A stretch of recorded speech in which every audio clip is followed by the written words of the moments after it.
This is Corey Jones with the Be Ready with Safety Man podcast. Join us every week for a new podcast. Follow us everywhere podcasts are played and on YouTube, Be Ready with Safety Man. This is Corey Jones. All right, welcome to the Safety Man podcast. I'm Corey Jones, safetyman.co with the Safety Man podcast. I'm here with two great guests today. We're going to talk about things to keep you safe and why you really need to train. So I'm going to turn it over to Anthony, and he's going to introduce our guest here. All right, so this is Nick. I invited Nick on to the show today because right now with police work and a lot of things going on in the media, topics such as martial arts and jiu-jitsu is a real hot topic right now. So I wanted to invite Nick, who owns his own studio. He runs it, and I thought, it'd be great to have him on, and get a little more perspective about what's kind of happening and some ideas and things where we can go forward. Yeah.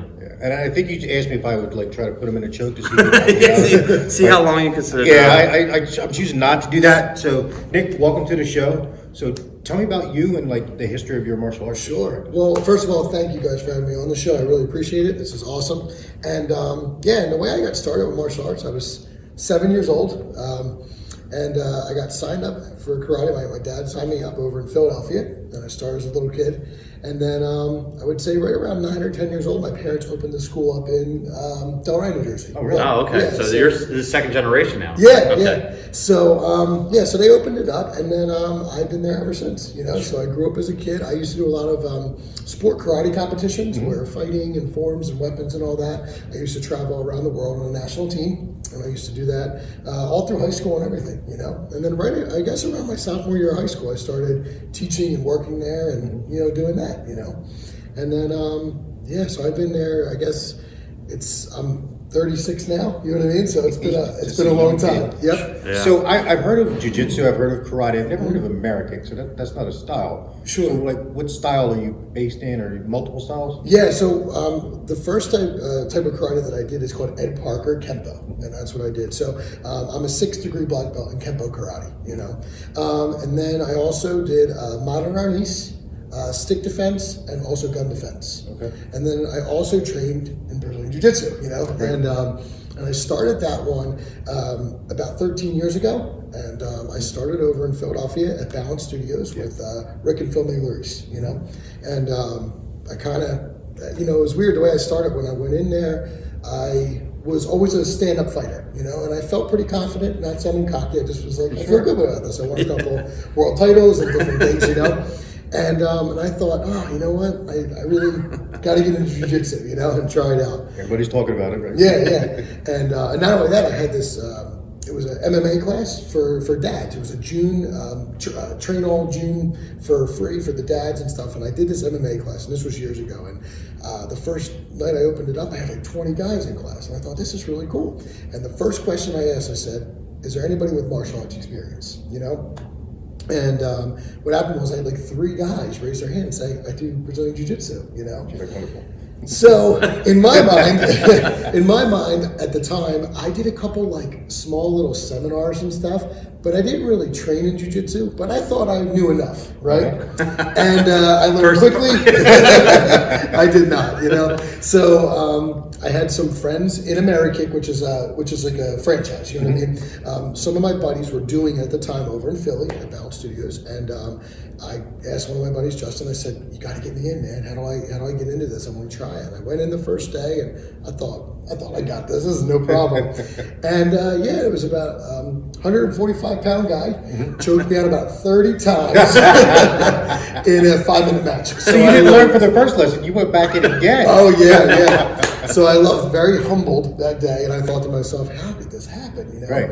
But it sucked me in, and that's what made me want to keep doing it and learn more about it. You know what I mean? So that's awesome. Yeah, that's awesome. And now, 13 years later, I received my black belt about 3 years ago from Rick and Phil Migliarese, and I still train every week. And congratulations on the black belt. Thank you, sir. Yeah. So the way I got hooked up with Nick here was, well, first my son went to a studio, but then he put out a thing on Facebook. He said, "Hey, is there any police that's interested? We're going to be holding some, jiu-jitsu, stop by or whatever." So I said, you know what? I've had a wrestling background. and I been working, and so I said, you know what, I want to get in there. I got to get back in the swing of things. So I went in there, and I've been there a couple times, and I pretty much puke every time I go. But but I like that. My saying is this: I'd rather get my ass kicked on the mat than in the street, right? Like I'd rather get in an environment where I know that I can learn, I can practice, I can make a mistake, because on the street you can't, right? So I'd rather get my ass kicked in there with Nick and those guys, and it's humbling too. That's the other thing. I leave humbled every time, like okay, I gotta work harder, I gotta do more cardio, I gotta do this, and get back in the thing. Bad word. What, cardio? Cardio, bad word. In today's world with everything going on, I guess my thought is, do you think there should be like mandatory training for police officers nowadays? Yeah, I mean, I do. There's one thing I think about a lot, right? And it's in jiu-jitsu, and because you've come in a couple times, is one thing that we do is we always do like about a half hour of a lesson. And the last half hour is training, free training. Sometimes I go way longer than a half hour. But you know what? We're putting our hands on each other, we're gripping each other up, we're putting 110% into everything that we do without hurting our partner, And we're really learning how to control each other, how to do different types of submissions and holds and locks and stuff. But we also know the point of where, something could go wrong or you could hurt somebody, you know what I mean? And we're all friends and nobody wants to hurt each other, but it's good that we know, how to do that. So yeah, I mean, I know from being almost, gripped up or grabbed or almost choked or this or that every day, that when somebody actually puts their hand on me or does something to me, I'm not saying I'm not nervous. You're always going to have that sense of nervousness, but at the same time, when someone grabs me, you have a sense of confidence as well. Right. You know what I mean? And I know, like, all right, well, he put his hand on me here. I know what to do. I've done this, 10 times this week training. Get back in the flow, right? So yeah, I do. I think it should be mandatory because I think, I think it's good to know what it feels like when something like that happens. Yeah, I always say that you don't want the first time you have a sweaty dude on top of you to be on the street, right? Right, exactly. Rather have that on the mat. Right. It takes away that shock. Oh my God, I can't believe this is happening to me. Because a lot of officers who are involved in high levels of use of force, that's one of the common things that they say is, it took me a while to realize that this was actually happening to me. Right. And a lot can happen in a couple seconds if you're doing it wrong. Sure. And I think a lot of guys, or girls too, there's no, at least where we work in New Jersey, there's no mandate that says you have to have a black belt or you have to have a wrestling background or anything. I mean, that's not one of the requirements in the police world. And I don't know what level it should be, but I think there should be some kind of background or some kind of minimum standard. I know in most academies, like there's like maybe a day or two, and that's pretty much like the extent of the MMA training that most officers get. And on top of that, most departments do not have training that's mandated as well as you're now a police officer. I mean, you have domestic violence training, you have vehicle pursuit training, you have taser training, firearms, so and so. But there is no qualifications. There is no MMA qualification. There's no training on how to get out of a headlock or rear naked choke, or how to get somebody off you if they tackle you, or how to protect your weapon. And I think we're all on the same page here. Is moving forward, we're probably going to hear a lot of the media talking about a national use of force standard, which I support the concept of it. It'd be impossible to get everybody sitting around the table and agree this is an acceptable armbar, this is not an acceptable armbar. Right. Yeah. But at least have a mandatory use of force training. Yeah. That whatever your standard is for your agency, it's mandated that you will spend 32 hours a year on training. So was it Jocko Willink that said police officers should spend at least 20% of their time training? Sure.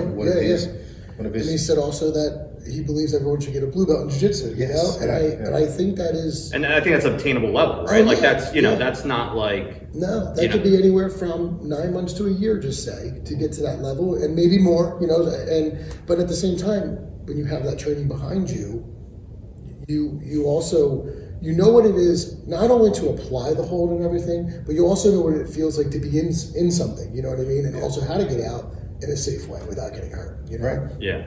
A lot of your natural instincts, and you learn this, and anybody that's ever done jiu-jitsu, you know what I mean. A lot of your natural instincts to reach or to do something is actually wrong, And at first, it takes a little bit to get used to that, But when you're used to, covering up and protecting yourself and doing different things like that, I don't know. In my opinion, I think it changes your thought process behind it all. Indeed. And Yeah. So how do you think that like just the sheer confidence factor? You touched on it earlier when you said not being cocky, you're not scared, but there's a confidence that you have from knowing what you know. So do you think that if we transferred that to law enforcement, if they had the confidence in their skill set, that it may help them widen their view, use appropriate force, maybe rely on their words a little bit more than they did before? Sure.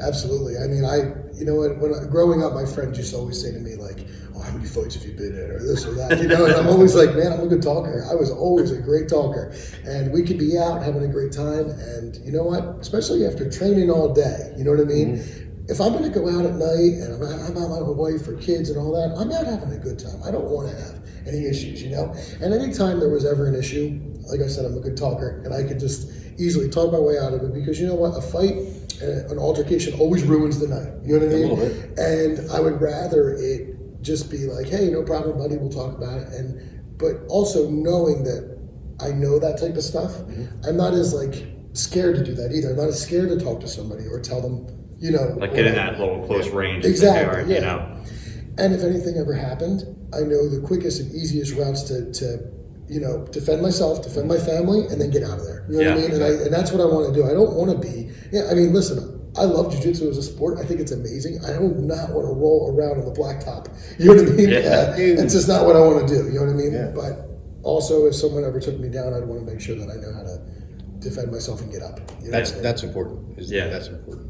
Yeah, definitely. Because most, I think one of the things I put down here as a note, because we'll bring it in right now, difference between real life and TV and movies, right? Mm-hmm. So, in TV and movies, you got Bruce Lee fighting 13 guys and he never hits the ground. Right. Realistically, every fight is on the ground in about 30 seconds, right? Right. So every fight ends up on the ground. So being able to control yourself in those situations is huge. What do you think the biggest thing you get that people come in, like maybe new people, that's they think TV and movies is, and then you go, okay, that's definitely not like, what's like you get that a lot? Like, yeah, we do. We get a lot of the Karate Kid stuff, Cobra Kai's out now, Yeah. So, and I love it. I love Karate Kid. I love Cobra Kai. I'm a big fan, right? But a lot of people think it's similar to that. It's like, you know what I mean? Oh, there's a tournament, you fight one guy, and really, there's a difference. There's a difference between real life. There's a difference between training and then real life, you know what I mean? And then tournaments, it's a completely different realm, The real life training,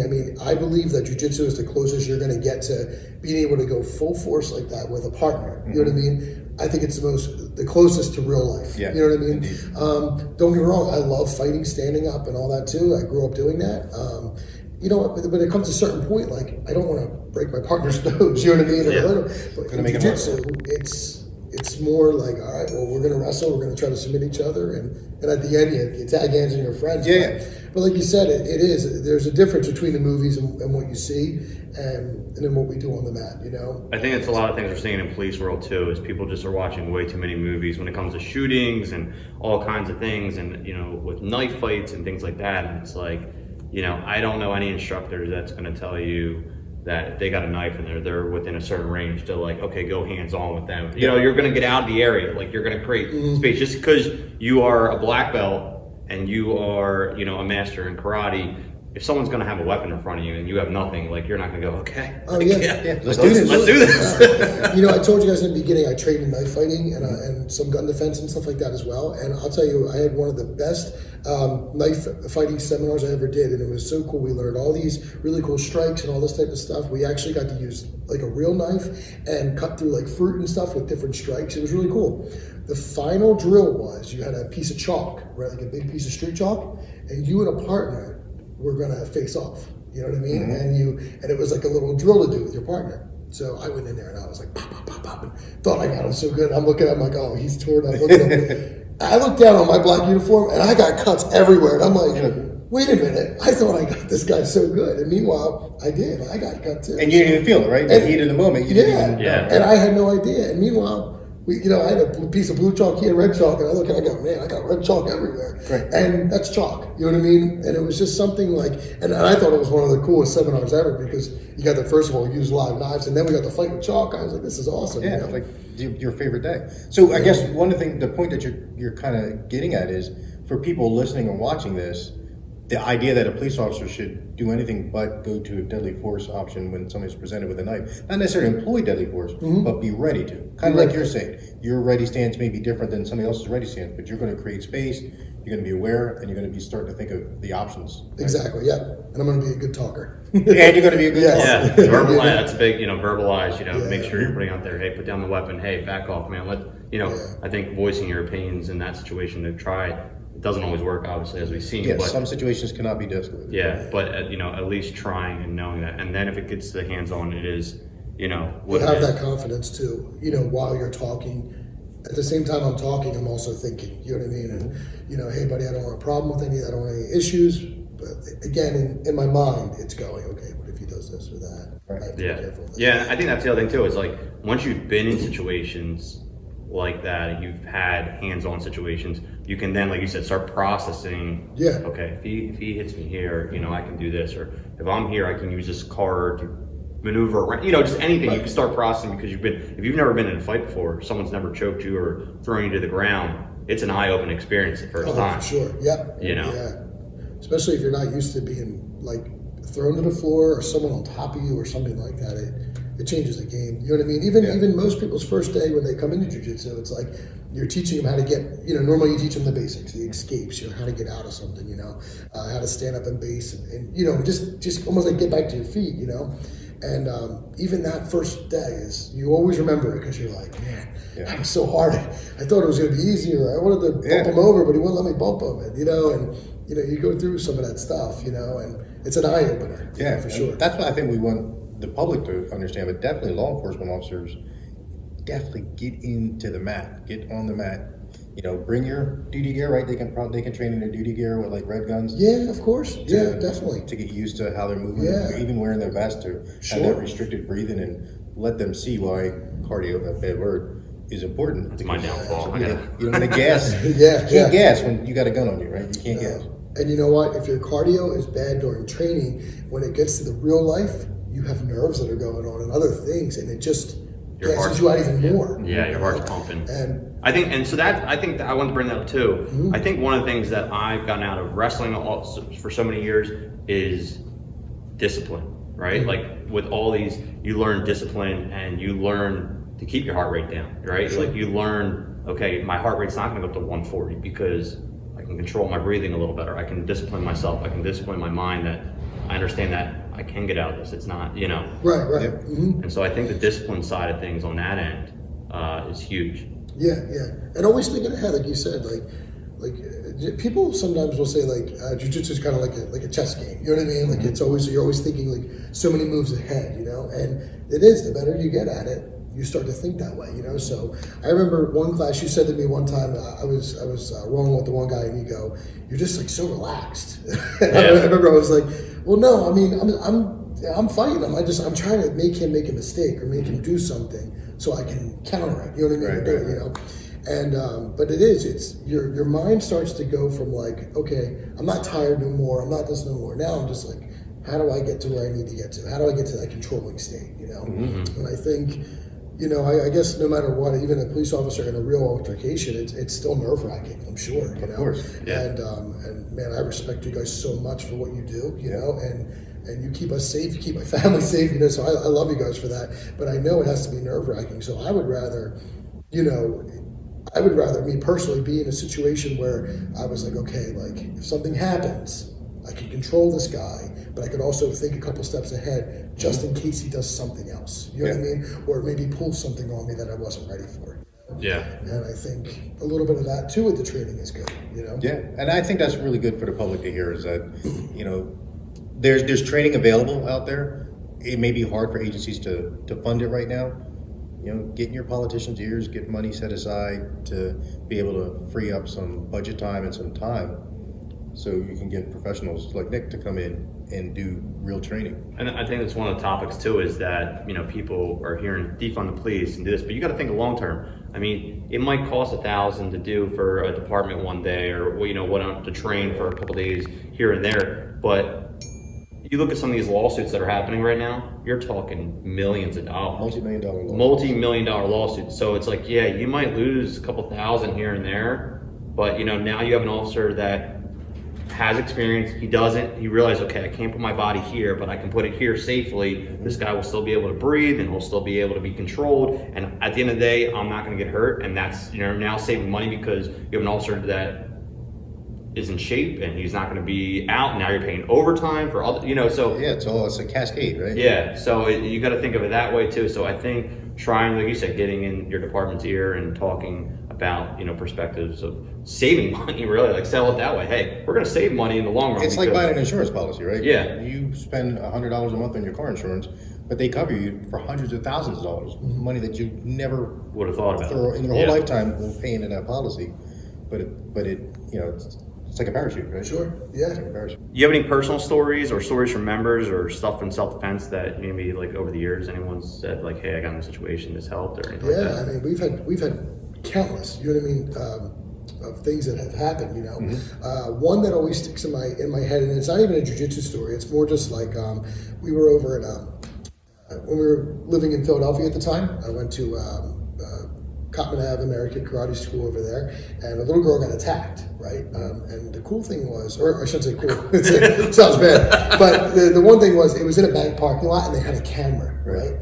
And a guy came up from behind her, tried to grab her, and almost had her like in like a choke, you know what I mean, like a 2-hand choke. And she did the self-defense move that we teach the kids at karate called dancer, you know what I mean? Spun right out of the move. She didn't do any of the strikes or anything that was like normally in there. She just did the move. She dipped under the guy's hands, and she sprinted away. And was just yelling, help, help, help. People kind of, you could see people like looking around. She got out of there. And, I thought that was one of the coolest things because as a kid, you learn this karate move and you think it's cool, but it actually really works, you know? And she reacted. So it sounds like you're saying she just reacted. She didn't think right away. It had been drilled into her through repetition. Right? Exactly, yep. And that's a thing I think, and I tell my adults, karate students and jiu-jitsu students, reaction is the key, I mean, it might be one move, you know what I mean? But if you have a slow or bad reaction, that move could, possibly take you out instead, And sometimes you just need a block of some sort, you know what I mean, to stop something, I had another adult student tell me a story one time. His car was getting broken into, and he went outside and he was like, hey, what's going on, stuff like that. Which is a no. Call 911. Call 911. No, unless you got you with me. Yeah. But and this was years ago. But I remember the guy tried to hit him with like the club for the steering wheel, like the red club thing. Tried to hit him with it, and he blocked the guy's arm, just like a simple boom, like a nice strong block to his arm. And the guy dropped the weapon and he ran. And the guy goes, I just think it was just I stunned him so much with my block that. He didn't know what to do and just was like, I don't want to have a problem. This isn't going to work. So sometimes just that first move could be the game changer of it all, Yeah, you got to survive the ambush, right? Yeah. You got to survive There's been studies that have actually shown, we talked about this before, that people even have a little bit of knowledge are more likely to survive and, get out of a situation than people that don't. Even just a little bit. Like, I think most people think, for the people watching at home and stuff like that, people see jiu-jitsu and karate and they think, like you said, tournaments, and they think UFC fighters, and they think top level. It's not always about that. It could just be about, hey, how do I control myself? Someone strikes me, how do I get away? How do I get out of this? Like, just very basic stuff, Yeah, those are two fantastic stories that illustrate that point. Yeah, I mean, you don't gotta be a UFC fighter. Like you said, one little move that girl learned, changed the day. Just, one little thing. So. I think that's. And it was cool. She was on the news about it too. Oh, really? Yeah. I mean, this was years ago. I was young, and I remember she just said, "I just remember this technique called dancer from my karate instructor," and it's funny, and and she just spun out, but it was like really cool, and it really it almost hit home, like, wow, okay. Yeah. You gave me goosebumps when you told that story. It's like what we teach is it does work. You know what I mean? It's not just for show or whatever. No, that's fun too. That you got to enjoy it, right? Yeah. If you enjoy your training, it's not as bad. Right. My wife's a fitness instructor, and she makes the training that she does very, very enjoyable for her students and members. Right. Yeah, that's awesome. Yeah. All right, so we got to go to our social media question. I don't think you can legally answer this, but I put out questions and I always get one or two back, and sometimes they're joking or whatever. But so Kyle asked, can you teach him to rip out a man's throat like Dalton Roadhouse? I love Roadhouse. Great movie. This is like the third time Roadhouse has come up in our podcast. I know. Dalton's roundhouse kick is a badass move though too as well. So Yes. so I don't think Nick can legally answer that for you. Wait, I have a question. Are your hands legally registered as weapons? Does that have to happen? No, it doesn't have to. Not even in New Jersey? No, not that I'm You don't need aware like a of. firearms ID card? Yeah, no, I don't have a license for them. That's You guys are good. that's a myth. I think that's a Yeah. Oh, yeah, urban that's not legend. I think so. Google that, get back to us. Yeah. You got anything else? Yeah. Well, how can people get a hold of you and like your class structure and so forth? Great, yeah. Listen, guys, anytime you want it, Amerikick Delran is located right on Route 130, right next to Target, right behind Patient First. Any first responders, police officers, firefighters, EMTs, come on in, see me.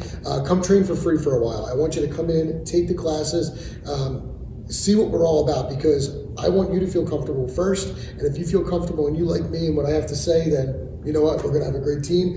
And like I said, get in there. I give you a free month. Just come on in and start training with me, and let's do it, Amerikick Delran, right? Amerikick Delran, yep. Right on Route 130 North. Like I said, right next to Target, behind Patient First. We'll drop all the links and stuff in the description as well, so they can get a hold of your website and email or whatever. Yeah. Well, so. I'm there all the time, and I'd love to have you part of the team. And that's a great offer, and thank you for that. As a former first responder and as somebody who obviously depends on first responders every day for my family and my own safety, thank you for that offer. Sure, absolutely. To help keep America safe by keeping our first responders confident and able to control themselves and control violence when it happens. So definitely thank you. Oh, absolutely. No problem, guys. And thank you guys for what you do for us, because you guys protect us, my family, and we feel safe because of you guys. Thank you. know. Symbiosis. So, thank you guys. Make sure that you guys comment, subscribe, like, and obviously let us know what you would like to see on future podcasts as well. And check out Corey at safetyman.co. No M. Leave off the last M from Muay Thai. All right, thanks guys. We'll see you on the next one. Thank you.